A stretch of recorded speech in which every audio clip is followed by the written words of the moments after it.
ubuzima twiza kubamwe hano muri nosi ubwo ubuhagaze kuca amasezerano n'amariya y'imiryango ari. Rero gute rero umuntu abisambura bwa mbere niyo conscience nuko mwe mwicara mukaraba, kuko hari abantu nejo mwarabivuze bamwe hari abantu bicara bakabatina no burya dufiki kubera iki misi yose iki kintu shamagire kukiraba. Hariho imiryango isenga mugabo nubwo basenga imisi yose nikibuza yuko amavortema aba basenze twama twahuye na benshi nivyo barasenga kandi baratungana Imana baragororotse mugabo nigiki tuma twa misi tuko turizungurukako. Uretse ivyo uri kurabona hariho isi imwe mitaboneka itanga amategeko kandi desida mu bijanye n'ibiboneka. Rero ubwa mbere niyo conscience hari maturity bwirizwa kuba, kuko ntuzogwana n'imwemu utazi ubwa mbere na mbere. Icya kabiri ntuzoshobora kunesha imwemu utazi imikorere yayo, utazi ivyayo, utazi niyo yakomose.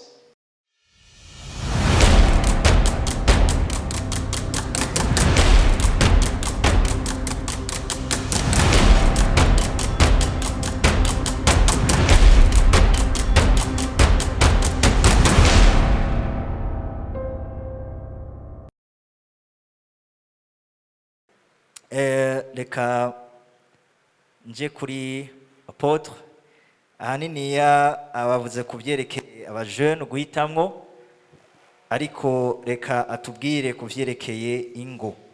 Kibazo ciwanje gihagaze ku ma couple yubatse, mbe imivumo y'ibisekuruza hamwe n'amasezerano abo twakomotse ko birashobora kwafekta ingo zabo bubakanye. Ni kuvuga sinze ko donc imivumo y'abasekuruza canke amasezerano bagize mugabo mabi, ama pact satanique canke ibindi byose bagize bibi, uburozi, est-ce que birafekta ingo zubatse zishasha muri uwo muryango, donc umuryango abo babiri bavuyemo.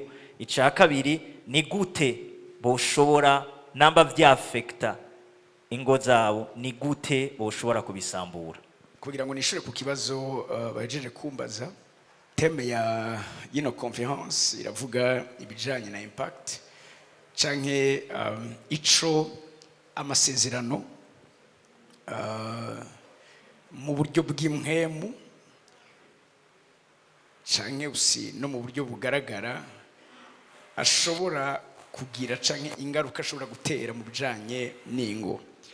Ubwa mbere na mbere twibutsanye yuko iyo bavuze mariage turumva neza yuko ni ibintu bibiri canke n'abantu babiri bagiye gucika umuntu umwe. Ijambo ry'Imana ritubwira ngo ntibazoba bakiri babiri, bazoba babaye umwe. Umuntu twize structure yiwiwe, umuntu agizwe n'ibintu bitatu. Umuntu ni mwemu, umuntu afite umushaha, aba mu mubiri. Bavuze mariage canke urugo n'abantu babiri, umwe wese afise umushaha, imwemu akaba mu mubiri, baza hanyuma kubw'isezerano bagacika umuntu umwe. Cyo gituma ijambo ry'Imana ritubwira yuko ntibazo babaye babiri ariko bazoca bacika umwe. Vyumvikana neza yuko imwemu y'abo bantu nisubira kuba imwemu zibiri, cika imwemu imwe, umushaha ucika umwe, burya n'umubiri nawo nyene ucika umwe, kuko umubiri ibigenda bigaragara muri wo ni ubushobozi bukomoka mu mwemu no mu mushaha. Umubiri juste ni gitwazi, ni inzu, umubiri uri executor. Rero iyo umuntu aba iki kintu ndashaka ko abagiye kubaka bamaze kubaka, kubera ko nibaza ko ni ikintu kitigeze cigishwa cyane mu ishengero. Turakuze kuvuga ivyamwe mu yera ni vyiza, turakuze kuvuga ibijanye no kumenya destiny yawe ni vyiza cyane gose, turakuze kuvuga ibijanye n'ingabire. Mugabo kandi tumenye kandi yuko muri ivyo vyose tuba turiko turavuga, iyo habaye mariage umwe iyava n'undi iyava, birafise uruhara, birafise ico bikora muri uwo mubano canke muri urwo rugo rw'abo bantu. Ndatanga juste akarorero gatoya mu buryo bwose ko ngiye gusoma ivyanditswe, navasanga dutwaye umwanya w'ibindi bibazo bindi, ariko reka twige gatoya ku mugabo umwe twese dukomoka, kuko n'uyu munsi kubw'isezerano n'uyu munsi twe turaba affecté nk'abantu tutigeze tunamubona izi myaka n'imyaka ibihumbi n'ibihumbi tutamuzi tutigeze tumubona mugabo isezerano Imana yagiranye nawe uyu munsi twebwira dukonsera n'umugabo witwa Aburahamu ibintu vyamubaye ko ni gicapo kizima kandi aha ni kugira ngo tudushaho nino equilibre ku bantu bibaza yuko turi mu isezerano rishasha ibi bintu ntibituraba. Yesu yakuyeho vyose ariko ndebutse ko Aburahamu ntari mu isezerano rya kera. Aburahamu ari imbere isezerano rya kera kandi ivyabaye kuri Aburahamu isezerano riri kuri Aburahamu cyangwa ico twita Abrahamic covenant nirajabuka isezerano rya kera rikanajabuka no mu isezerano rishasha kuko Zakayo yihanye Yesu yavuze ngo uyu nawe acitse umwuzukuru wande wa Aburahamu yihanye arizera ivyo bimugira umwuzukuru w'umugabo yitwa Aburahamu. Ntibavuze ngo abaye umwuzukuru wa Mose kuko Mose niwe novuga azana ivyagizwe ari byo bimarka novuga isezerano rya kera. Uyu mugabo yitwa Aburahamu kugira ngo ngiragize kuvuga makeya. Aburahamu hari ibintu bibiri vyamubayeko. Cha twiga uwamukomotseko, cha twiga n'uwakomotse kuwamukomotseko. Juste ama generation abiri inyuma yiwiwe. Ndabutse yuko ejo ndiko ndexocta gato yaturangiza nabwiye kubundi gicapo Imana ifise nuko twebwe nk'abagorotsi turaga abuzukuru baje. Ijambo ry'Imana tugira yuko a good man canke umuntu w'umugorotsi azosigira umugabane canke iragi ama generation abiri. Aburahamu ari kintu camubaye ko dusomye Itanguriro igice ca 16. Ijambo ry'Imana tubwira yuko imbere yego ijambo ry'Imana tubwira yuko umugore wa Aburahamu yari yaratevye kubyara canke ntiyavyara. Dusomye juste chapitre 16 umurongo wa mbere haratubwira bashaka kwishira ari muri kureka baravuga ngo now Sarai Abraham's wife had not been able to bear children for him. Ico ni kintu ca mbere tubona cari kuri uyu mugabo witwa Aburahamu. Ariko ivyo navyo sivyo Aburahamu novuga yagizemo uruhara. Aburahamu ibi vyamukurikiranye mwibuke yaravuye mu muryango wase na wari umuryango uterekera, wari umuryango ukora ibigirwamana, wari umuryango usenga ibigirwamana. Mwibuke ko n'Imana mu kumambwa yavuze ngo va mu muryango wase nubwo yavuyemo ariko nicabujije yuko ivyo yakuyeyo vyamukurikiranye. Umugore we ntiyashobora kuvyara. Twegewe imbere gatoya turabona neza yuko umuhungu wiwe Isaka aha ni kugira ngo nihute gatoya. Isaka dusoma Itanguriro igice 25 kuvuga 19 kuri 20 ntitwasoma gusa ariko ndasoma 20 gusa naho nyine bayidushire muri kureka hari havuga ngo Isaac pleaded with the Lord on behalf of his wife because she was unable to have children. Aburahamu yagize ikibazo cyo kumugore we Sara adashobora kuvyara. Uwamukomotseko yitwa Isaka nabagize mariage kandi n'umugore vy'ukuri bisezerano mugabe ico cyabuje yuko icyakurikiranye Aburahamu gikurikirana umugore wiwe canke umwana wiwe Isaka nawe ntiyashoboye kuvyara. Wize kandi ukabananya kuri Yakobo nawe yamukomotseko na Yakobo nawe ijambo ry'Imana tubwira yuko Rakeli atashobora kuvyara. Iyo ni ntuze ya mbere akaroro ka mbere. Akaroro ka kabiri ni kinyoma ico nita ni kinyoma nyene. Aburahamu inzara iratera agenda mu gihugu cyitwa Igerari. Ahageze ijambo ry'Imana tubwira ngo agira ubwoba. Ubu bwoba bwarabaye ubwoba novuga buri generation ku buryo n'abamukomotse ko n'ibintu byabakurikiranye. Aremu ndashaka kugira ngo donc muri no conference ko nababwiye juste turi muri deliverance y'imiryango wumve neza ko wewe imhemu imaze kwinstara ubuzima bwayo canke imaze gucika igicaniro mu buzima bwiwawe iyo utadirinze nayo izokurikana bazo gukomokako. Aburahamu agira ubwoba aravuga ngo uyu mugore wanje Abimeleki araza kumuntwara kandi mu kumuntwara abanza kunyica. Ubwoba bumutuma agira iki abesha. Ariko Imana ishime ko yari yubatse igicaniro. Imana isanga Abimeleki aho turi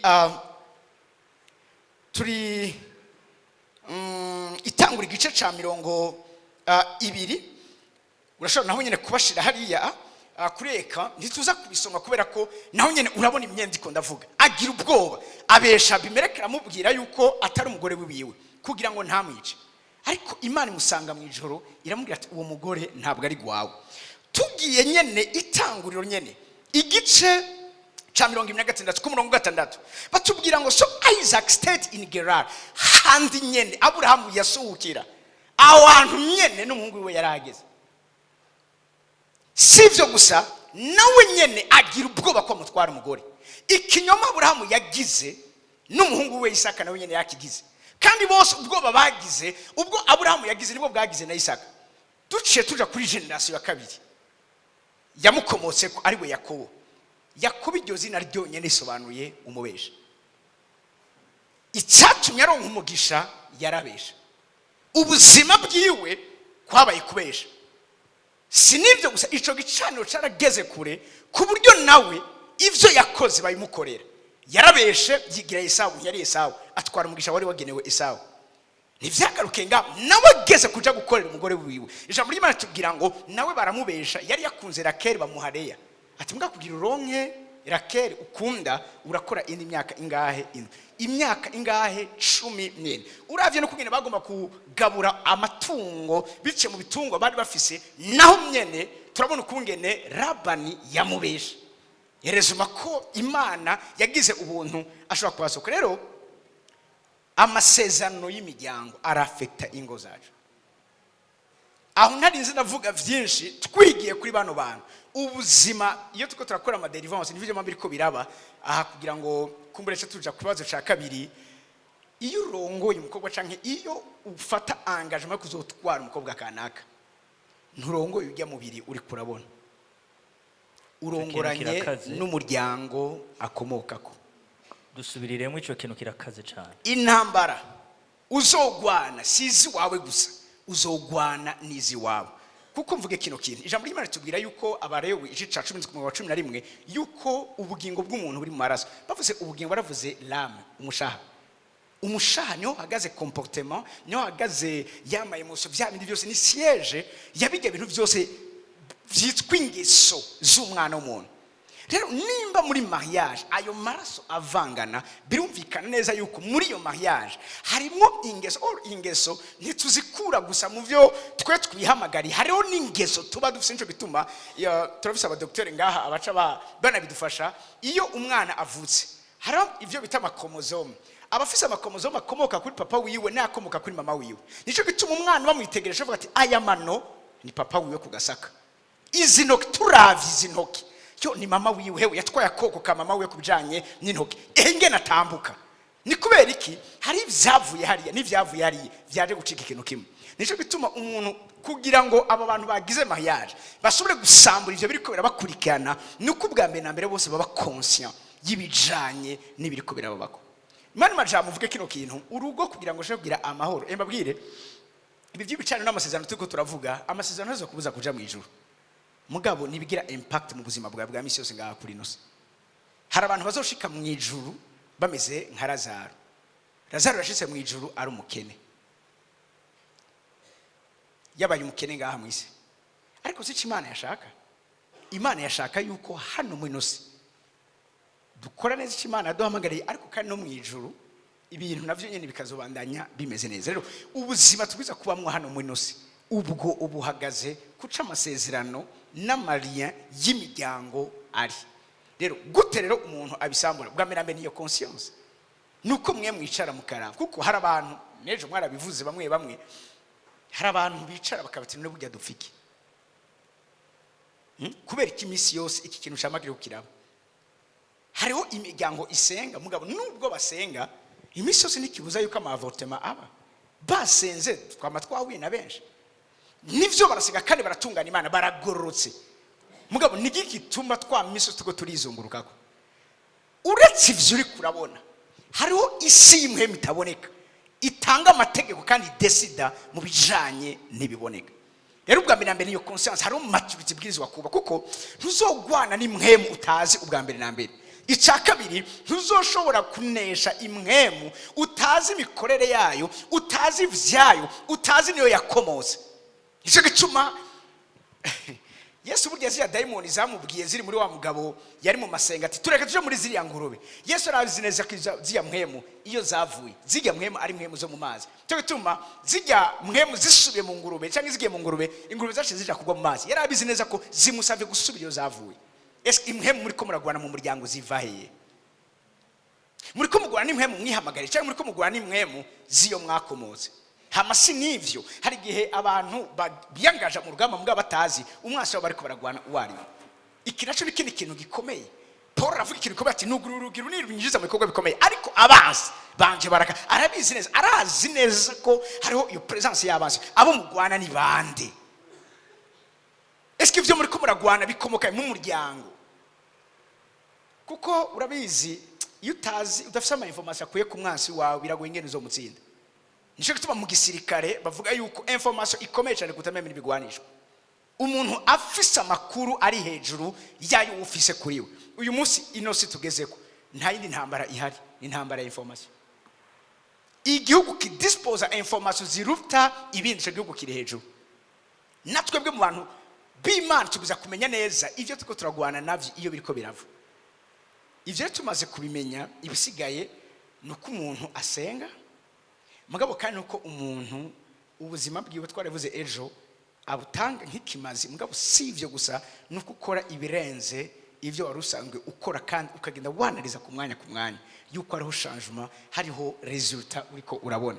Kuko uko umuntu asenga niko Imana unyugura amaso menye neza uwo turiko turagwana wariwe niki kiriko kiratuma. Umunsi wose uvyibagira ndangirize kuri no témoignage.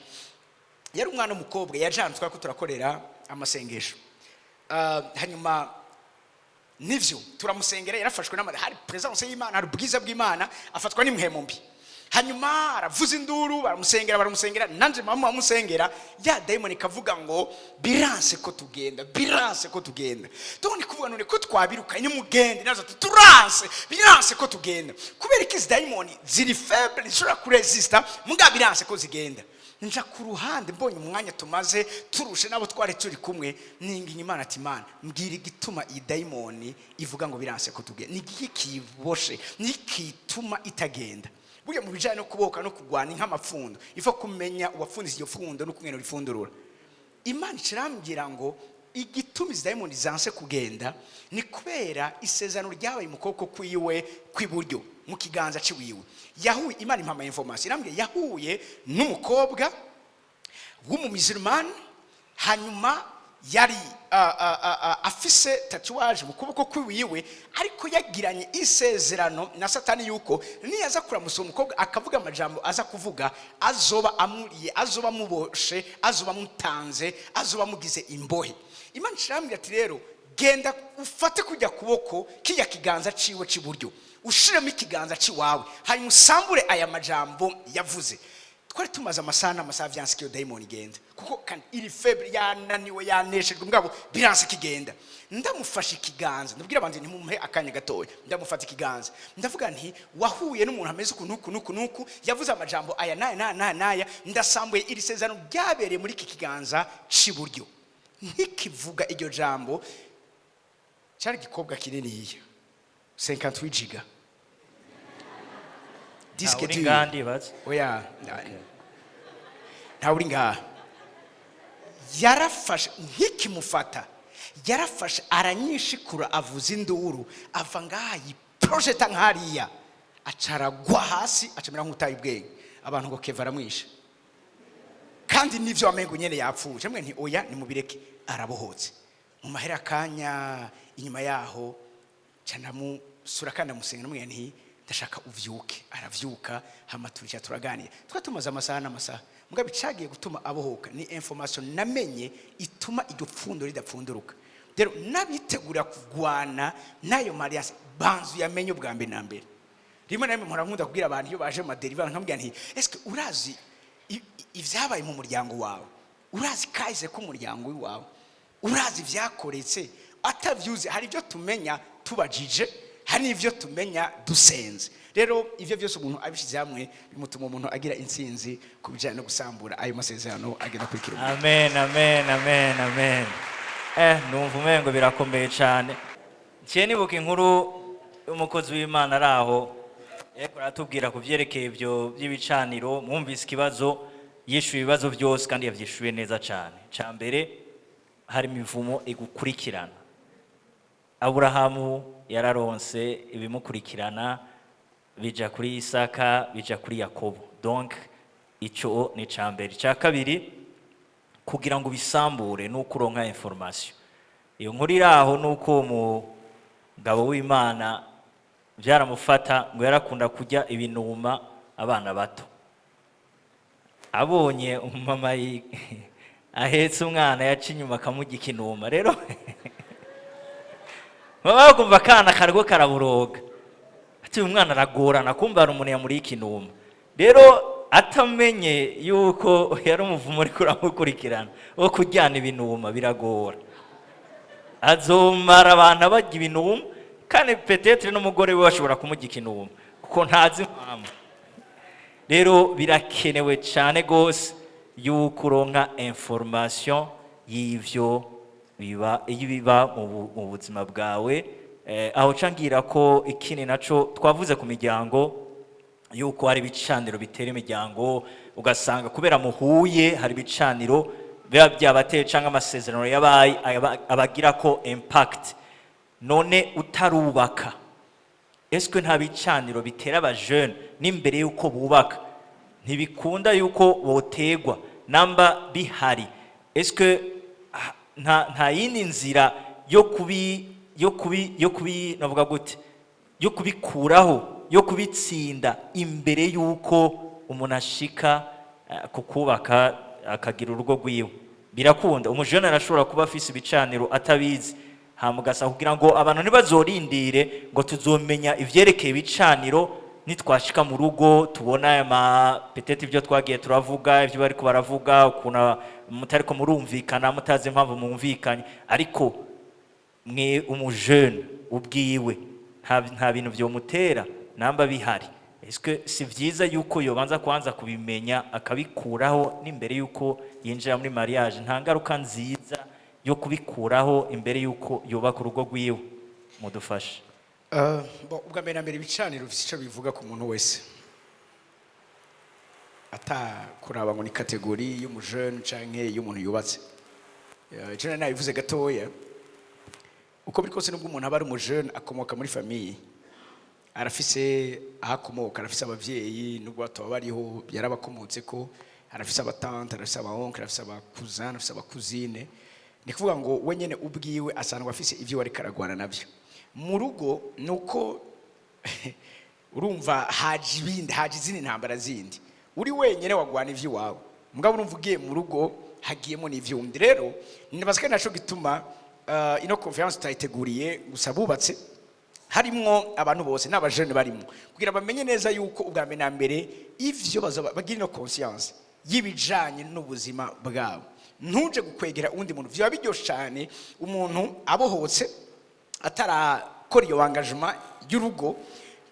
Ndikuvuga ngo mugiye, ndikuvuga ngo bani majambo ntimugaruka inyuma, mugiye deja ahubwo muca mutangurira ahantu heza, mushika mu bindi bintu bikomere. Birakunda cyane kandi birashoboka, n'ivyo novuga dushaka meme no guhimiriza umuntu wese ari ngaha yuko ukiri wenyene banza ubwa mbere na mbere ugwane n'ivyo bintu byo mu muryango wawe wenyene ubwawe. Urabe ko reka nta gicano gifite ijambo rikomeye mu buzima bw'iwanje, nta byo ndiko ndaba victime yavyo, ndavye ubuzima bwo mu muryango wanje nubwo nakijijwe. Kuko Yesu ivyo yavuze ko birangiye, bitwama tuko turabivugira ngo dushireho urufatiro rwiza. Yesu kumusaraba yaravuze ati terestar, aravuga ngo vyose birarangiye. Mugabo ivyarangiye si bijanye na ame, si bijanye n'umubiri. Ivyo yarangije ni bijanye n'impwemu zacu. Impwemu yawe ntaco yongerera kuko ibijanye n'ibicaniro bifite ico bikora ku bijanye n'umushaha n'imibiri yacu.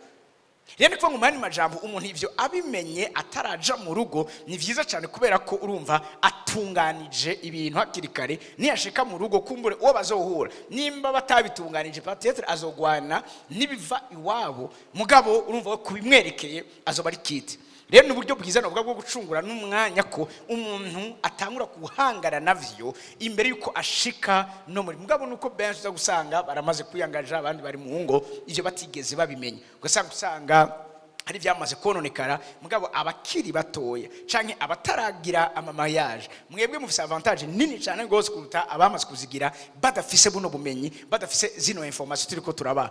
Rero kuva ubu nico dushaka ko ahubwo nyabuna batahura kandi bakamenya neza. Tangura wige usuzume ikintu cyose, ukubite hasi usambura igicaniro cyose cyubatswe mu muryango w'iwawe, cyubatswe ku bwawe cyangwa cyubatswe kubwo ndazi ibikugize, ubitunganya hakiri kare kugira ngo uzoje mu rugo atakindi kintu uza kugwana naco kireze kumbura muzohura nawe. Ariko naho ngene ku bantu bari mu mahorasi, ku bantu bari muri fiançailles, fiançailles si umwanya wo kubwirana gusa amajambo y'urukundo, ni vyiza cyane, mugabo n'umwanya wo kwinjira mukamenya neza mbega uyu muntu ngiye kutwara umuryango we n'uyuwe. Ejo twarabonye kungene Aburahamu yihaniza Eliyazari, umukuru umuntu nyene yarashizwe hejuru, yavuga ati ndakwingiza undahire, ashukoko kwiwe munsi y'ikibero cibuye, munsi y'itako ry'ibuye, ndahira yuko utazomusabira muri aba banyakanani tubamo. Kubera yarazi ko abanyakanani n'abantu basanzwe bafise ibintu by'ubupfumu byabo, naco gituma Imana ufata Kanani bari baravuma. Kanani akomoka kuri Hamu. Hamu ni wabonye ubwambure bwa Nowa avyuse amubwiye vyabaye aramuvuma, ariko avuma Hamu avuga ngo Kanani aravuma, ariko Kanani ni umwana wa Hamu.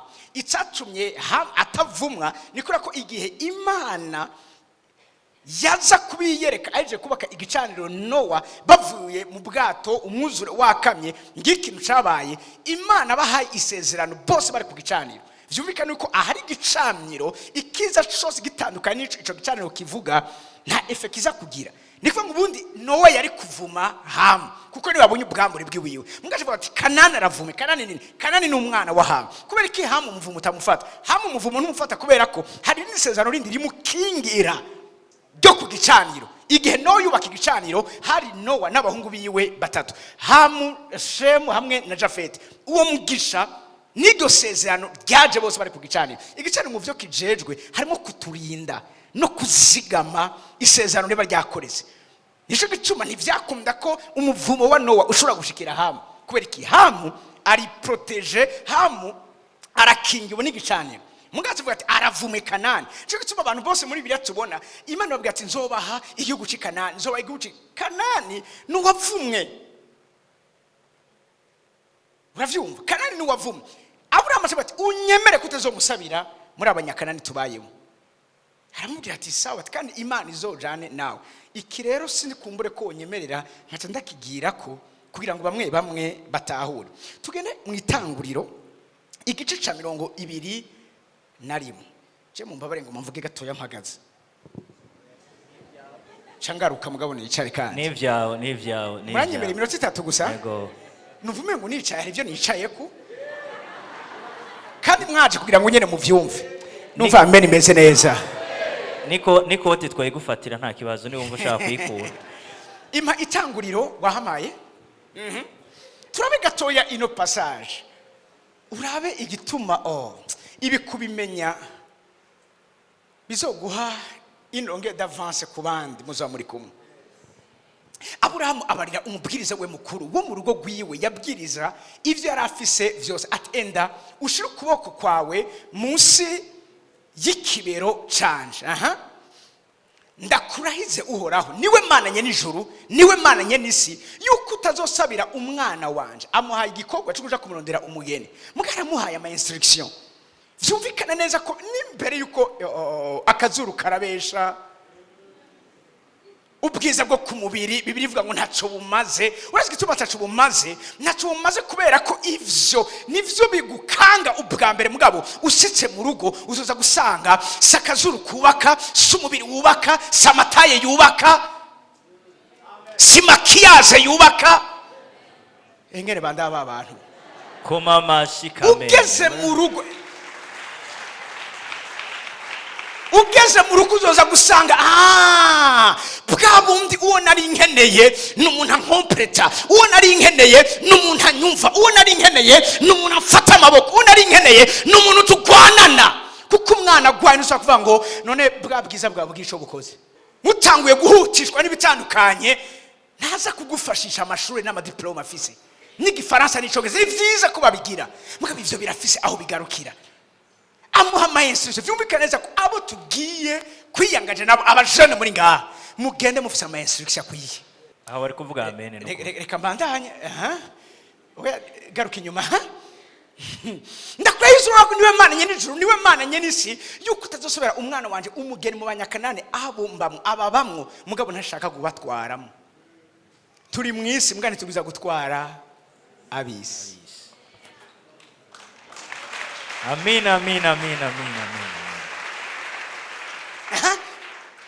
Next verse. Oh my God. Urumva tubabamwo mugani tubwirizwa kubwirana amasezerano hamwe nabo.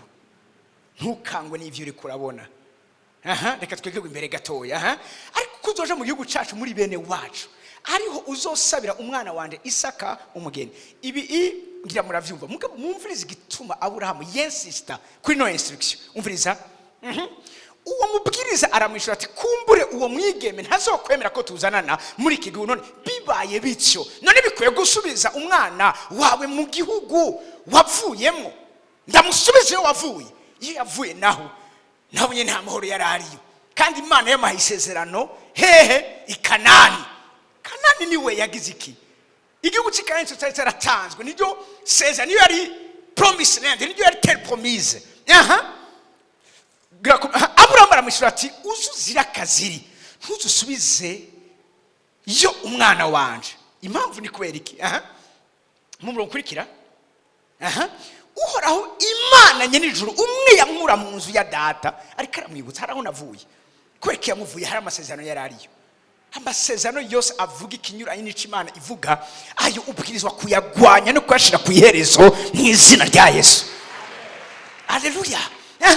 Aravuga ngo yamuye mu nzu ya data no mu gihugu navukiyemo akambarira akandahira ntiyamubare gusa yaramurahiye ati uruvyaro rwawe nzoruha iki gihugu uruvyaro rwawe nzoruha iki gihugu iri ni sezerano iyi ni ndahiro uruvyaro rwawe nzoruha iki gihugu uyo niwe ubwiwe azotuma umumarayika wiwe akuza imbere nawe azabe ariho usabira umwana wanje umugeni umurongo kurikire kandi uwo mukobwa niyaramuka yanse kuzana nawe ntuzoba ugifatwa niyo ndahiro nkurahije mugabo ntuzusubizeyo umwana wanje.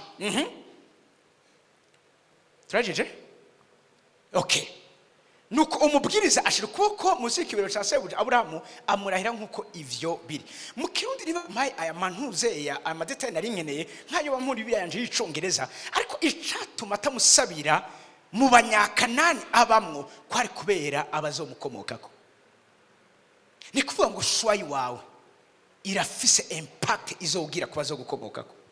Amen. Isezerano ugiye kubamwo rirafise ico rizokora ku bazogukomokako kuko Imana irikiraraba twebwe irikiraraba n'abazodukomokako cyo gituma umugororotsi abwiza kuraga abuzukuru uzomukomokako nuzokomoka ku bamukomotseko. Ibirasobanuye iki? Ibijanye n'amasezerano si ibintu byo gukinisha si ibintu byo gufata ibisanzwe. Imana ishimwe cyane.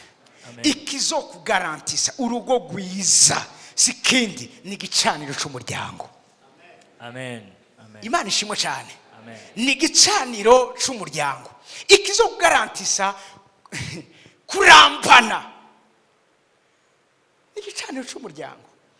Shiko ngumani majambo umwe wese arafise kimukingira ndangirije hano hano bagiye gutata igihugu cy'Ikanani bagarutse Yosuwa na Kalebu bishuye Mose ngo icabakingira cabavuye icabakingira ni giki nikuvuga ngo icari gitumye baba uko bari icari kibakomeje icari kibahaye kuganza icari kibahaye gushikama cabavuye kubera majambo cakuweho. Burya umuntu wese ntakomera kubera kakomeye umuntu wese arakomezwa. Amen. Amen. Amen. Mofisi haguruka yahora muri Kenya niyo yaramaze imisare karakorera mu miseze namakire muri biro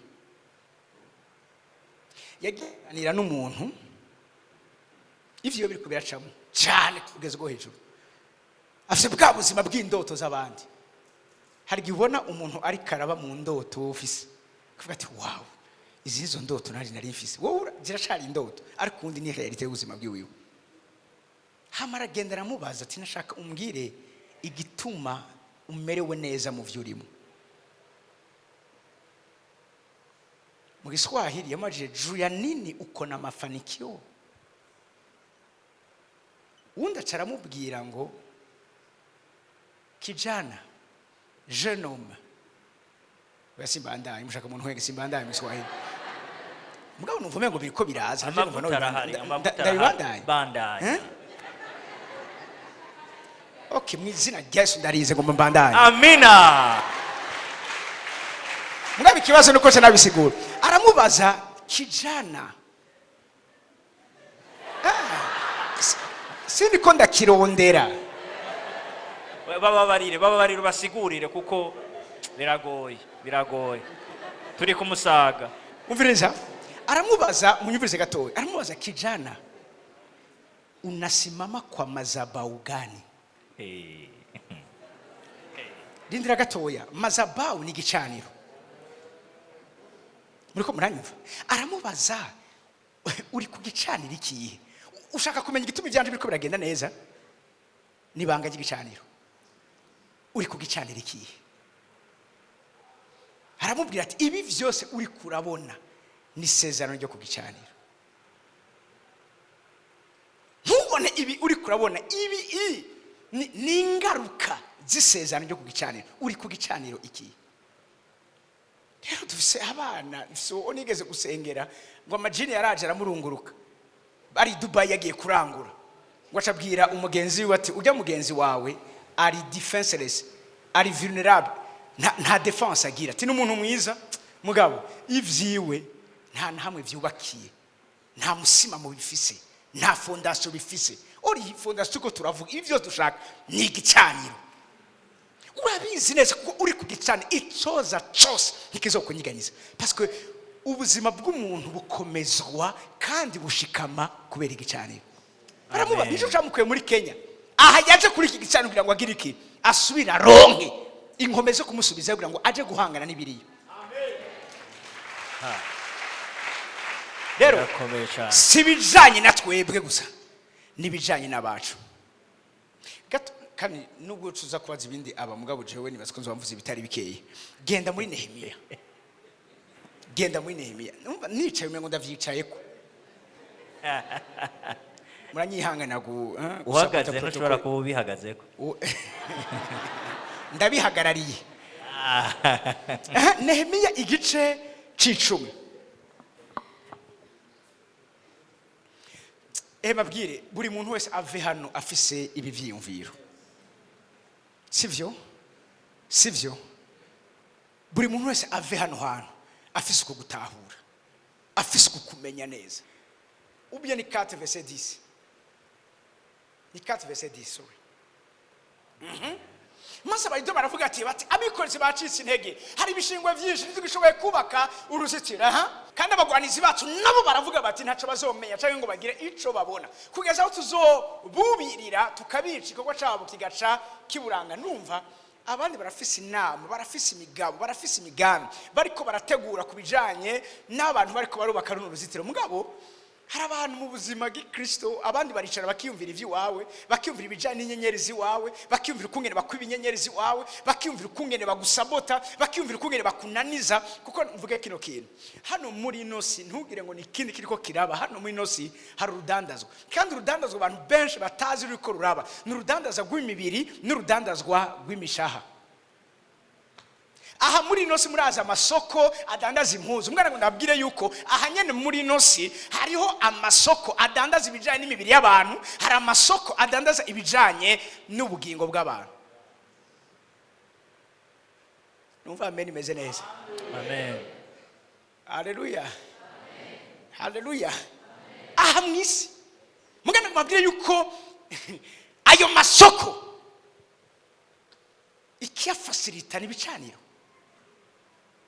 Ubu nta mwanya dufise. Aho twasubira muri vyinshi. Garuka ku murongo wa 14. Twihute. Mbitegereje ukuri ku muntu wese yabwirizwa kubona ibintu muri mbitegereje mva hasi mbarira abakuru n'abaganza n'abandi bose ntimubatinye. Mwibuke umwami Imana. Kwibuka umwami Imana ni wibuka isezerano ry'iwiwe. Ni wibuke mwibuke ivyiwe, mwibuke umwami Imana ahambaye ateye ubwoba. Mugira iki? Mugwanire bene wanyu, mugwanire abahungu banyu, mugwanire abakobwa banyu n'abagore banyu n'ingo zanyu. Kubera iki aba bantu batokwigwanira? Mugabo intambara bagiye kugwana zerekeranye n'imiryango yabo, n'abana babo, n'abahungu babo, n'abagore babo. Burya nagiye gusanga muri nosi, iyo umuntu amaze gushika mu rugo, abana bafata ikibanza kinini cyane mu buzima bw'abavyeyi babo. Burya abana nibo ntibavuga, mugabo baratudikta. Arushagira ngo wari ubizi neza kuko uri kurategura vacances, umwana wawe ashobora kuba akeneye ikintu canke ari ikintu gisabwa ku mwana, vyose ucubihagarika. Ufite ubuzima bwacu bufundikiye mu bana. Siriko muri komuranyva kiretse abatagira umutima avuga ati ivyo birabasha, nabaye ubuzima bwa nabo wiwe. Ariko abafise umutima, umwana aryamye nawe uraryama. Bakristo bafise umwana kiri mutoye, niwe ababwira ryari bavyuka, niwe ababwira ryari baryama. Nivyo canke sivyo? Avyusa ugira mureka kuvyuka. Celeste na Bone avyusa mureka kuvyuka. Umwana niwe ntavuga, mugabo niwe abategeka. Uri oblige kwitwareka ivyo wiwe, uko muri kurakora kuyo kashusha, tuje kwa muganga kaguma kuri karara. Ivyo wewe wosuzugura kuri we, ku mwana wawe ntubisuzugura. Nivyo canke sivyo? Abana Imana yose ahani dufatira ku bana. Mugabo ntibigarukiye no ngaho, ntitubagwane mu kubaha security y'ubuzima bwiza hano mwino, kubigisha neza, kubagura ico bakeneye, mugabo kandi tubagwanire no kubaha security spiritual. Amen. Yashikane hari inyuma simbona bariko muriko muramwumva. Umwana wawe uzovyara azoza hose ara transfer y'imhema guma ari karaba, mugabo nimba ageze ahantu hakaba mufise commission bamusange kikimenyetso kivuga ngo uyu ntakogwako, uyu nuwa, basanga hari kimuvugira, basanga hari kimukingira. Rero ndahejeje, ntitubaha ivy'umubiri gusa, ariko tubahe n'ivy'imwemu. Imana ibahezegere. Kwa mashi menshi je nibaze yuko vyikwiye n'ukuri. Ivyerekeye ibicaniro yabivuze. Hari ikibazo ni ndamusaba yuko ejo adoca avuga kukuntu ubaka ico gicaniro ukaronka iryo sezerano rivuguruza amajambo y'ikindi gicaniro c'umuvumo ku buzima bwacu. Nimubishaka kumva ko birakenewe nivyo, ko twumvise ibicaniro, twumvise iyo mivumo yose ibura gukurikirana. Ni gute wo kubaka igicaniro ca kindi Imana izana kisezerano rizokwama ari kuvugira nubwo hoze igicaniro cyaco cose kidashobora kugushikira? Ejo no kuri tuba dufise umwanya wiyaguye. Reka twihuse, sinzi ko hariho abafise ibibazo bibiri canke bitatu ku mwanya watujanye. Manshim. Amen. Mfise ikibazo kimwe. Kenshi turakunze kuvuga yuko ibicaniro biva ku miryango. Ntihenze Pastor Midogo yavuze yuko ari byo ushobora kwishingira mu gihe peut-être wangiriye mu ngeso mbi. Ariko ikibazo kinini yagomba ndagitumbereze ku muvyeyi wacu. Ari gihe wowe ushiraho igicaniro nkuko umenga kigomba kigukingire, après kikakugwanya. Akarorero, ndafise umuntu yagize igicaniro cha sinzi ko yaradubuye cyangwa yaragize ene. Arasenga arasaba Imana ati Imana savye ibintu bibiri. Kimwe sinze subiye kudubura, de muri carrière y'ubuzima bwanje bwo kwiga. Donc sinze nkundane n'umukobwa ngo anteshe umurongo. Yarakiri muto, ubaciye imyaka igera kuri 16 ans, donc yari primaire. Ubu yifuza kuca master, amashuri ntahera, peut-être yifuza kuzo mu docteur cyangwa kuri specialiste mu kintu kanaka. Ico gihe cyose muri ko muravugana gushika naheza back yavuze ati je sinigeze ndubura. Kuko iminsi yose niyo ngiye kudubura nabwira Imana ati Imana uribuka ryasezerano. Mu gisezerano rifatanye nuko atazonakundana n'umukobwa muri iyo kariyeri y'ubuzima bwiwe bwo kwiga, ese azomurindira gushika naho azoca ayo matitre yose y'amashuri? Imansi kubajije yuko yihenza agakundana n'umukobwa azoca dubura. oya, ico gihe niko yasenga, muga amashuri naho ntagira ntahera. N'igihe arazova muri iryo sezerano akavuga mana ubu rero ndakeneye kubandanya niga, muga ivyo bintu ndakeneye kandi no kugira umupartenere wanje kugira zogenda gute? reka tugire go direct.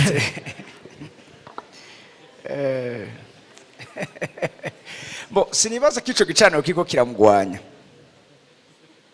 ahubwo kumbure niwe yagize gutahura ukutariko. Hari n'umupastori yigeze kumbwira ko umupastori w'umugenzi amaramwe guje gapote ngo je nasezeraniye Imana ngo ko ntazogura imodoka ngo tutaragura ngo parcelle ya eglise. Hama mugabo namwitegereza nkabona iyo modoka arayikeneye, aguma ariko arasaba lift, ntibimwubahisha vraiment. Mugabo isezerano yashizeho nuko atazogura imodoka eglise bataragura parcelle.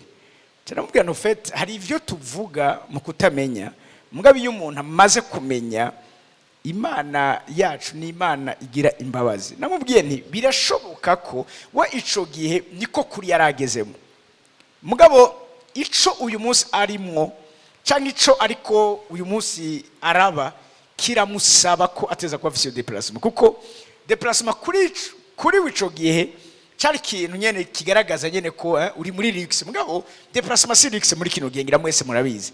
Amafaranga yonyene ukoresha mu mataxi canke ibinabiriya ni menshi cyane gose, ahubwo nyabona imodoka ishobora kuba canke déplacement kugira déplacement ni uburyo bumwe bwo kwekonomiza uburyo bw'umuryango canke ubutunzi bw'umuryango. Yishura mubwira mugiye ni uragenda usubira ubwira Imana uti Imana ubu ndakeneye imodoka, hama mugabo kandi unadushoboze nuko tugura parcelle ya eglise. Hafati je kuba nayiguze kera mugana mwe none iyo uza kubuyifise hari kuba hahombye iki? Wumva ico yabisavye canke yabivuze mu kutamenya. Nico gituma iyo umuntu agenda yigishwa, agenda ahura n'abandi bantu, hari ubumenya agenda agira bukamutuma kosora n'amakosa yo barakoze kumbure atarazi ko ayakoze. Uwo rero nimba azoguma ari kariga sigicano kiko kiramugwanya. Oya, ahubwo myabona ashoboye kumenya aya ma information turiko turatanga uyu munsi, yogena kabwira Imana ati Imana ndakeneye urugo, mugabo kandi nze mbandanya amashuri ngere kure kandi ndi mu rugo. Uyu munsi birashoboka ko umuntu yiga ari mu rugo, sivyo? Ico gihe yabona ko bitokunda, niumva yanabivuze ati n'umwana rero agene mubwira uti ugumye urindiye kuzoheza amashuri ntahera, uzopfa utarongoye. Hariho byinshi uri kuri uribuza mu buzima bw'iwawe, ivyo nta byinshi birebire aragenda ahindura iryo sengesho. Jene baza ko biri clair ntazosubira kudubura nagire mariage mu mwaka uza. Cya kabiri. Yesu ashimwe. Je nayo ikibazo nari mfise, ugomba uri muri iyo nzira yo kuzogira mariage, uracyari mu jeune nturi decida, ariko wamaze kumenya yuko hari ibicaniro vyo mu muryango bikugwanya. Twese ntidufise ukwizera kumwe kudushoboza gukuraho ibicaniro bimwe bimwe. Ikibazo canje cyari iki, nayahe yandi ma act umuntu ashobora gupoza kugira ngo ashigikire canke yongereze nk'abajene, yongereze gushiraho igicaniro cawe ciza cogwanya ico gicaniro cyo mu muryango kikurondera.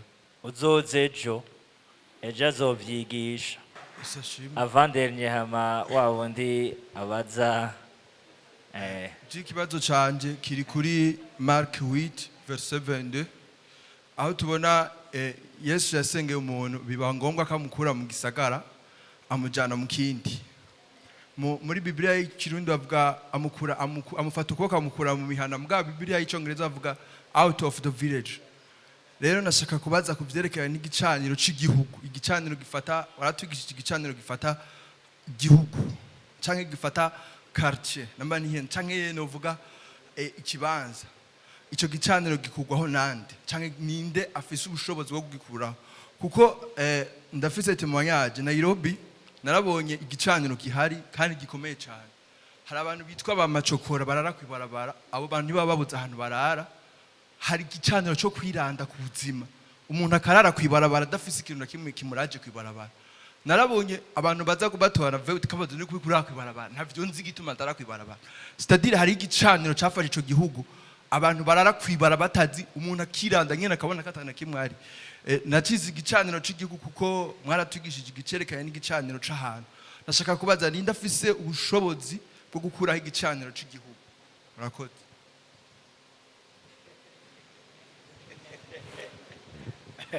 Turashaka kubanza kumukomera amashi. Wow. Biraryoshe kungene the young generation bari kubaraba aware kubijanye n'ibintu by'ibicaniro. Deja nk'iki kintu urumva amvuga inyigisho nari nzi ko tuzoyikora muri no semaine mugabo tuzobikora naravye iminsi tumaze cyo tubana n'indi semaine yindi hari abantu biba bisaba ko nyene basura kwitaza mugabo iyi semaine igiye kuza turayereka ariko izokurikira kuva lundi gushika dimanche tuza turiko turavuga amabanga y'amarembo. Mu mabanga y'amarembo hariho irembo ry'ibihugu.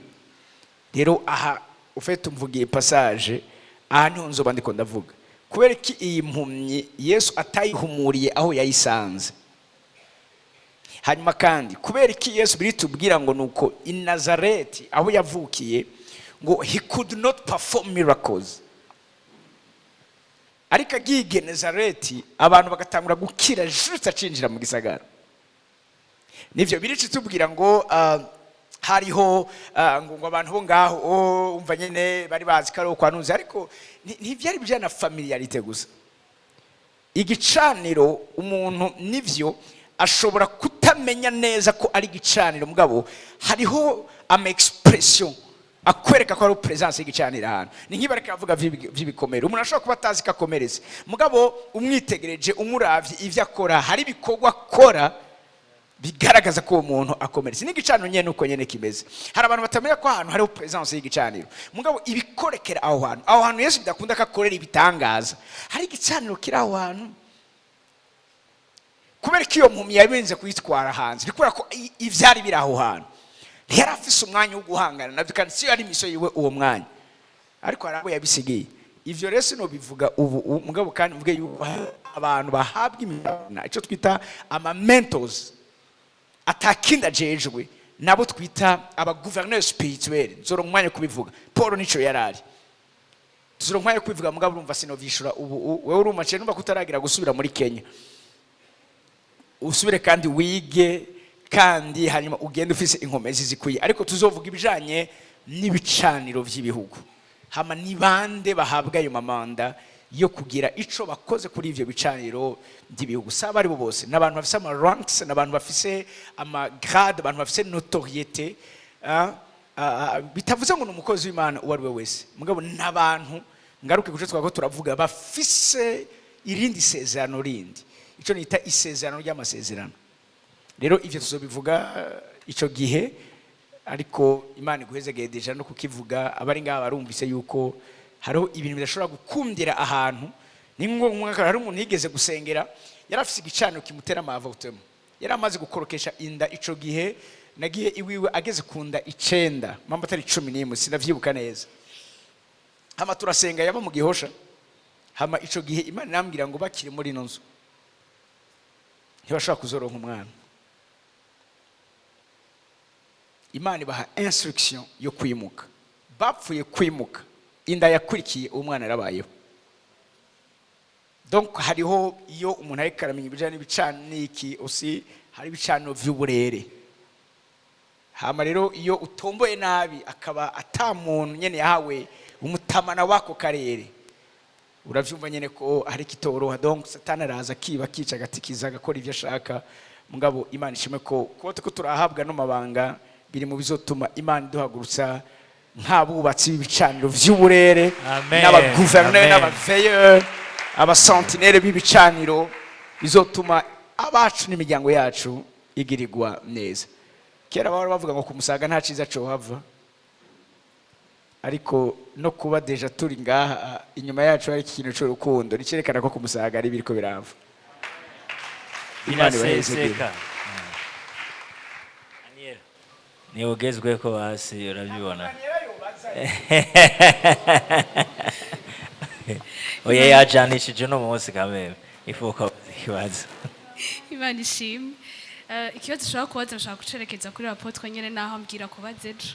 Vyakoreye. Ego, nshaka kukiberekeza ko bagihereye ko mugabo nshaka kucoyanta mu yindi sens bahereye ku kintu ca compatibilité spirituelle mu bijanye n'abantu babiri bagiye kubaka.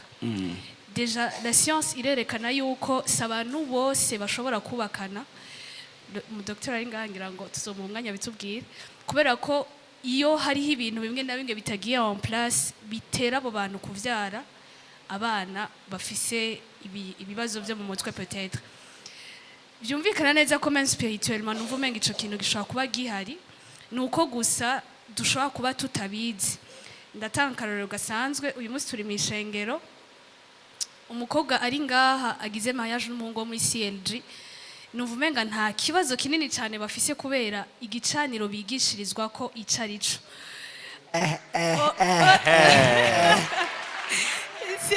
nituri muri publicité ico kintu abahungu bari ngaha bacandika ahantu ariko ibi byaneye kwibaza mugabo sindagushiremwo ico uvuze is the fact. Hari umukobwa yagize mariage kubera ko umuhungu yumvise kasengera ngaho abati vyakweli wori muri siege ico gitwa tugira amakuru 3 ari yo ku mugoroba twavuye nyene tugira ati vyakweli usengera ati ego vyakweli tego je n'umwana wa apotre ati ntari kindi nkeneye acambwira ati je shaka gutwara wewe rero turaza umutamanura ngatureka kubivuga gusa pana kubera ko dufise ibikomere Yes agohezege.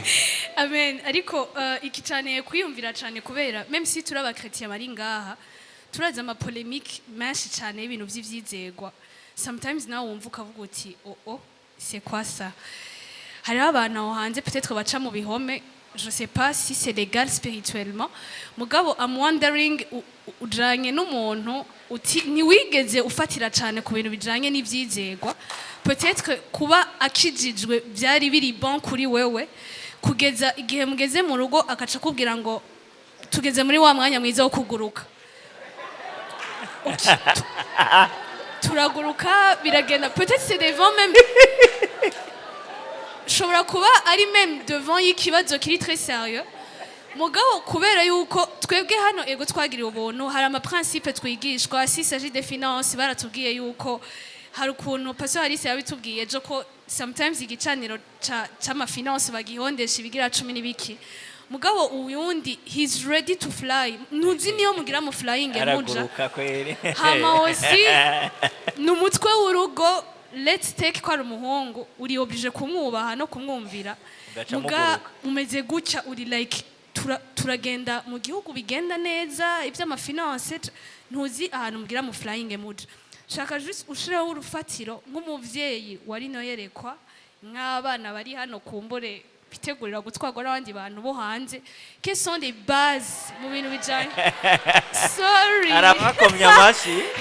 arabakomye amashi kumbe twatumiye abandi bari kuri target twababonye bakomye amashi batubwire juste hange les bases ziri doctrinales surtout kuvyimwe mu biri acceptable bwa tuyu umuntu hase w'in équilibre canke arafise un équilibre arafise novuga éducation spirituelle if I can say so. Merci. Wow. Bon, wana ino conference irimo ibintu byinshi tuko turavuga ama impact y'ama lien y'ama alliance dans le mariage mwarumva harimo na choix du conjoint harimo urumva nyene kirdam harimo gukira ama blessure harimo ibintu byinshi bitandukanye rero biragoye ko kimwe coshobora kuca gisatisfaiza angle imwe ikintu biva n'ikibazo babajije mugabo reka mvuge kino kintu hariho abantu babiri reka shake mvuge no gatatu ashobora kujamwo kamwe ashobora kujuba hore ikomeye cyane mu kufasha umuhungu canke umukobwa muri shuba yiwe ubwa mbere na mbere ivyo uri kuravuga ivyizegwa n'ikintu gikomeye cyane gose. Aburahamu ariko arabwira ujya Eliyaza akamubwira ngo uwo mu bwoko bwacu wo mu gihugu cacu muri bene wacu, yariko aramubwira iki? Turi mu isezerano rimwe, tubona ibintu kumwe, mwene majambo turi compatible, dusangiye Imana. Kenshi urakunda kubona nko muri Ancien Testament Imana yabuze Abisirayeli kwifatanya n'ayandi mahanga. Ni kubera iki? Nabo barasani alliance barimo. Ni kuvuga ngo mwene majambo iyo bihuye, ni kuvuga ngo hacaba iyo ntambara, then isezerano ryica irindi, ugasanga umuntu ivyiwe ntibishitse, ivyiwe ntibibaye yarize kubera ko hari ibindi vyinjiye mu bindi bivoge, ni kuvuga habaye interference. Rero ubwa mbere na mbere kugira ngo ufate nitwe turango urumva ngo uraba iki niki, hari abantu batatu, umwe se no mwisinzi biragoye ko tuvuga nyene utumwita umuntu mbwa urumva nyene kugira ngo ushobore gutahurika tumwita umuntu. Hari abantu batatu babwiza kugira uruhara rukomeye cyane, mugabo babiri muri bo bashoboye kubihuriza ko barashobora gutuma uwa gatatu yemezwa. Ubwa mbere na mbere twabonye ko mariage ni institution divine, ni ivy'ijuru, si nama z'abantu, kuko abantu ibitwa amatwi abibonye, abantu barafise ivyo babona, bafise aho bagarukiriza. Umuryango nk'akarorero urashoboye ati urya muhungu ni sawa, umuryango wabo turazinanye, mugabo ivyo ntibihagije. Uyo muhungu urazi ivyo yabayemo. Umwe nigeze kwakira umumama arambwira ngo je sinamenye umugabo yantwaye, mugabo nasana natwaye n'umugabo ari muri sect, nari nzika kijijwe, mugabo dushitse mu rugo arambwira ati rero umwana wa mbere tubwiza kumusakrifia, nivyo nemeye. Uravyumva? Yinje mu bintu atazi. Umuntu wa mbere abwiza kugira uruhara mu bijanye no kusuzuma neza ko arayo ma compatibility, uwa mbere ni Imana. Fata kanya ko gusenga, fata kanya, ntuvuge ngo imyaka yanjanye, ntuvuge ngo igihe kiko kiranja none barandemereye, kuko benshi barihuse. Bavuga gute? Sinora kivuze neza bavyara ibihumye.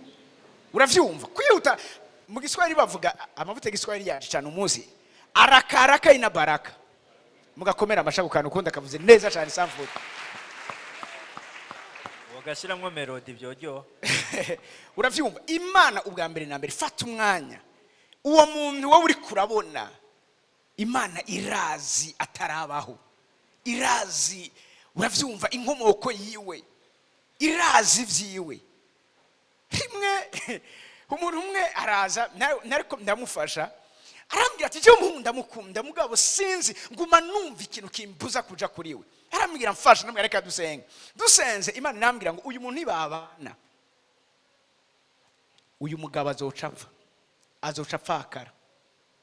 Tubase Imana irambwira ngo uyu muntu igihe ciwe cyo kubaho si kinini, hari bimubwira hitemo. Ikindi hari umva nyene tugiye muri vyinshi, ndazi nafashije umuntu wese babanye ateza kwitaba Imana. Ibi turabizi no muri Bibiliya niko abahungu ba Yuda vyabaye. Uwo muntu agiye aho nisho gituma banzu sobanuza Imana. Jewe madamu yarigeze kurondegwa n'imwe mu rufu, nageze gushinga iyo témoignage ngaha, ararondegwa n'imwe mu rufu ku rugeze rwo hejuru, kandi hari abantu bariko bacana ico gicano ku rugeze rwo hejuru. Umusube sizo vyibagira, aravyuka mu ijoro, twari dufise umwana wa kabiri, arafata aramwishirako kahafa kakira kabebe kakiri muri berso. Mu nyuma mbona kora munsi ndavyuka namaza nibiki, arambwira turandirira abana neza, nuzozana uzo making sure yuko azonkundira abana. Ndabwira ivyo uri kurambwira bikambwira ati sindumva ko nashaka gushika mu gatondo. Ndabwira ivyo uri kuravuga nibiki, ati ndavyumva. Mugabo hari imwe mu y'urupfu yakira roda muri famille, mama we yaheruka kwitaba Imana mu buryo budasobanutse, yari umusenzi, umugeye, nimara umuntu w'umuhizikazi mu kwizana namenye mu buzima bwanje, yari bermere wanje. Iyo mpemu irabandanya, nta gihe caheze, inyuma yaho nawe iramufata, mu nyuma yaho niyo petit frère we yaca yitaba Imana. Mu nyuma sinzovyibagira ico gihe, ndabona ko biri sérieux. Harambwira ati ndumva ntashika mu gatondo kandi ndumva atagenze gaje. Mu nyuma none naciye mpagura ndavuga ni hari igicaniro kiriko kirasaba mu muryango wabo nawe urongoyemo. ndahaguruka namubwiye ijambo rimwe imbere y'uko nsenga ndamubwira ati mwisezerano mfitaniye n'Imana nuko igihe je sinariko jewe sinagize mariage binyoroheye nagize mariage ari Imana ibanje kunkiza igikomere nanisiko ntazogira mariage bitewe n'iki n'umubano mubi nabonye kuri papa na mama wanje tabura nimba nogira urugo ruzo rumeze nka papa na mama akwaboye uko ninjira muri bino bintu Imana impamagara 2004 niho yambwiye ngo ndagukijije igikomere cyo kubujije kuzorongora ndagukijije uyu munsi kandi nzoguha umugore mwumvirize neza muzofashanya mu gushyitsa ivyo nagambiriye hano muri nosi kandi muzorambana umuhamagaro wanje waje ufatanye n'isezerano ryo kurambana na madamu icyo gihe numva icyo gicaniro kiriko kirasakuza cyane ndamubwira nti uzi n'amakuru imbere y'uko wenda kumenya mfise imyaka 14 nabwiwe ibijanye n'urugo rwanje Imana yabwiye ko nzopfakara iki gihe ndamubwira nti kubw'ivyo rero ndazi neza ibyo ndiko nadiringa navyo ariko wewe nturuwo kwitaba n'ubwo umuryango bose bohera wewe uzosigamwa apana kubera wewe ariko kubera isezerano riri ku buzima bwanje n'igicaniro nubatse nicyo gituma nababwiye rimwe na rimwe biradusaba nk'abagabo b'Imana mu kwizera n'abagore b'Imana mu kwizera ko dutanga security spirituelle kuba dukomokako amen nimba umugore wadashobora kumva kari rasure yuko azogera kure ari kumwe nawe mwene majambo naturakora umwana wabwiza kumurasura hakiri kare kuko hariho visisi byama biriko biratwara abantu ni benshi bapfa bakenyutse ivyo twese turatiringana navyo ku munsi w'ejo mugabo mu vy'Imana duhamagarira nuko aho turi munyumvirize neza tubuza gutanga security umutekano wo mu buryo bw'impwemu umuntu akumva neza ko ari kumwe nawe ntatazoba. Haleluya. Ikiri kimwe Pastor Bonde yavuga ejo umukobwa wanje ari ngaha arota inzo twariko turasambura ibicaniro vyo muryango wawe ahejeje iminsi 28 namuhaye yisonzesheje araza yahejeje amasengesho tamwe ntari kintu Imana avuga ina ndashaka ukimbarira arambwira ati narose mbona hari abapolisi baje kumfata bari kumwe n'abasozi siniko kabasozi bari barimo mu nyuma mbona ngo genda wambara ati unyarukize tugende ati ni ntwara bimeze gutya mu nyuma ati twabihejeje mugabo yinjiye kwishanja ngo azi bamutware babiri bari basigaye hanze avuga ariko ntibirahera akiri umwana wa Apostle Kevin SIBOMANA ivyo nivyo mu buryo bw'impwemu igicaniro nicubaka kugira ngo gusa gisekurize twebwe gisekurize n'abadukomokako nico nababwiye Aburahamu arahiza urya muntu wiwe umviriza avuga ngo utamuzanira abantu kuko iki nico gihugu Imana asezeraniye abazonkomokako sibizanye natwe bityo turiko turarengana nibizanye n'abazoza inyuma yacu nibizanye n'abazodukomokako ni Yesu Kristo turiko turatanga ni assurance turiko turatanga yuko abariko bararuka ubu ejo baso bafise ingo nziza nigiri turiko turakora uyu munsi kibwiza kurashira abajene bariko barabona vyinshi bitandukanye uyu munsi aho umuntu ashobora kuba afise umuntu akagira mariage rimwe haza umudamu arambwira ati sinamenye ko umugabo yantwaye ari umupede mugabo yagize mariage kugira ngo uravyumva muri societe abereke yuko atari umupede mugabo ni umupede namufatanye undi mugabo wundi umugabo we yamufatanye undi mugabo wundi fata umwanya wo kwitonda wumviriza Imana kiravugana nawe fata umwanya wo gusenga siriko muri ko muranyumva urazi ivyo umubiri birabesha mugabo ivy'Imana ntibibesha hari igihe Imana ishobora kukwanyira uwabona umengo niwe azoguha ivyo ukeneye vyose kugira ngo ugire panisimo hano mwinose mugabo utazi ibicaniro vyubatswe ku buzima bwiwe utazi n'amasezerano ari ku buzima bwiwe kungena ameze n'amapfundo ivyo ritubinesheje amashure ritubinesheje ubwenge bw'abana b'abantu ritubinesheje amafaranga sizokwibagira umujene umwe araza arambwira ngo apote zevyo bintu by'ibicano ntavyonzi mugabo ambwiye ngo niwo bimetriza mbwira amafaranga ndaguha wewe uvyiyokipe jewe gusa mbonemerewe neza ndambwira ntibijanye n'ibisi bijanye n'amafaranga sikiraka utanga birakwangaja wewe Imana irikivuga iki Imana irikivuga iki uwa kabiri abwirizo wakwemeza n'umuvyeyi wawe mu buryo bw'impwemu mu vy'Imana iba yaramuhaye harimwo kazoza kawe. Burya ubuvyeyi si titre, oya ubuvyeyi n'umutamana wo kurasura abana kazoza kabo keza. Ndazi inshuro nyinshi abana banje mu buryo bw'imhemu bakoze amakosa yobicisha mu buryo bw'imhemu, mbwa Imana ikazi kambwira ngo kubwawe nabonye ni Imana ikabato bakaza kambwira ati Imana yambwiye ngo iyo ataza kuba umuvyeyi wawe iki kintu cyari kugenda gutya. Hari genzi imbere y'Imana nkavuga nti Imana umvunjire, kinakunze kukivuga umvunjire muri vyinshi twavuganye, mugabo ndakeneka ikintu ku mwana wanje. Uwa gatatu no mugisha w'abavyeyi b'umubiri, naco kirakomeye cyane ko nabo bagira ikibaguha umugisha. Hari gihe abavyeyi mu buryo bw'umubiri, munyumvirize neza, bashobora kuba ikimenyetso cuko ivyo urimo bitari vyiza.